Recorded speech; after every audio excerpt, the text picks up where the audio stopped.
On a tous déjà connu ça, pas vrai? Cette impression d'avoir un potentiel énorme, mais que quelque chose, une espèce de force invisible, nous retient.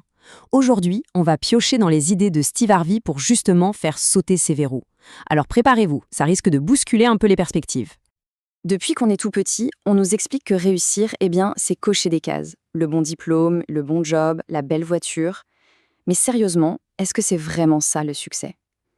Et si la véritable définition de la réussite était complètement ailleurs? Imaginez une seconde. Et si le succès ne se mesurait pas à ce qu'on accumule, mais plutôt à ce qu'on donne? C'est ça la vision qui est proposée ici. L'impact positif qu'on a sur les autres. C'est une idée qui change absolument tout, non? D'accord, mais avant de pouvoir construire cet héritage, il faut déblayer un peu le terrain. Et bien souvent, le plus gros obstacle qu'on trouve sur notre chemin, c'est nous-mêmes. C'est ce qu'on va voir tout de suite. J'ai pas le temps, je suis pas assez bon, c'est pas le bon moment. Ça résonne un peu? Ces petites phrases, en fait, ce sont des mensonges bien confortables qui nous bercent et qui nous empêchent de passer à l'action. En d'autres termes, une excuse, c'est tout simplement la peur qui a mis un costule de raison logique. Et c'est le moyen le plus sûr de ne jamais savoir si oui ou non on avait ce qu'il fallait pour y arriver. Et c'est un véritable engrenage. On procrastine parce qu'on doute, puis on se compare aux autres, ce qui vient nourrir encore plus ce doute. Chaque excuse, c'est une brique de plus qu'on ajoute au mur qui nous sépare de nos rêves. Mais si on gratte un peu la surface de n'importe quelle excuse, on trouve toujours la même chose en dessous. Toujours. La peur. La peur d'échouer, la peur du jugement des autres, la peur de ne pas être à la hauteur. La peur, c'est comme si on regardait nos problèmes à travers un miroir grossissant.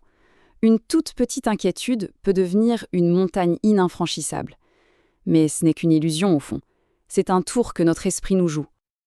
En fin de compte, tout est une question de perspective. On peut voir l'échec comme un mur, ou alors comme un escalier. Chaque erreur devient une marche qui nous rapproche du sommet. De ces deux visions, laquelle on décide de choisir? Bon alors, comment on fait pour sortir de cette paralysie? Si les excuses et la peur sont le poison, l'antidote, c'est la vision. Savoir où l'on va, c'est la meilleure arme contre la peur de faire le premier pas. Le problème avec le dépérissement, c'est que ce n'est pas une chute brutale. C'est plutôt comme une plante qu'on oublie d'arroser. Elle se fane tout doucement, sans qu'on s'en rende vraiment compte. C'est une sorte de mort lente de l'ambition, un gel progressif de nos rêves. Est-ce que ces signes sont familiers? Cette petite voix qui chuchote, on verra ça demain, le confort d'une routine sans aucune surprise, ou alors le fait de s'entourer de gens qui ne nous poussent jamais à être meilleurs. Attention, ce sont des signaux d'alarme. 85%, c'est énorme. On pourrait se dire que ça ne vaut même pas le coup d'essayer. Mais en réalité, ce chiffre est plutôt libérateur. Il nous dit que l'échec, ce n'est pas une exception, c'est la norme. La plupart des gens voient ce chiffre et font demi-tour. Les gagnants, eux, le voient comme un défi.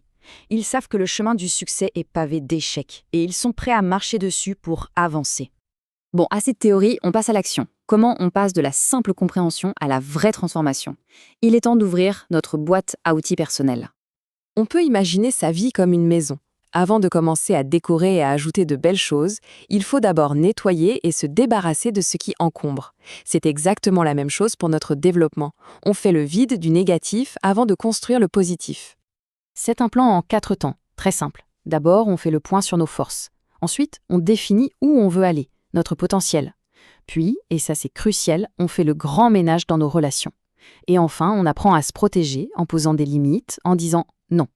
Simple sur le papier, mais incroyablement puissant. Il y a un dicton qui dit qu'on est la moyenne des 5 personnes qu'on fréquente le plus. Alors, un petit instant, regardons autour de nous. Est-ce que notre entourage nous tire vers le haut ou est-ce qu'il nous maintient vers le bas? La réponse pourrait bien déterminer notre avenir. On a beau avoir les meilleurs outils du monde et le plan le plus clair qui soit, sans le bon carburant, le moteur ne démarrera jamais. Et ce carburant, ce qui fait toute la différence, c'est notre état d'esprit.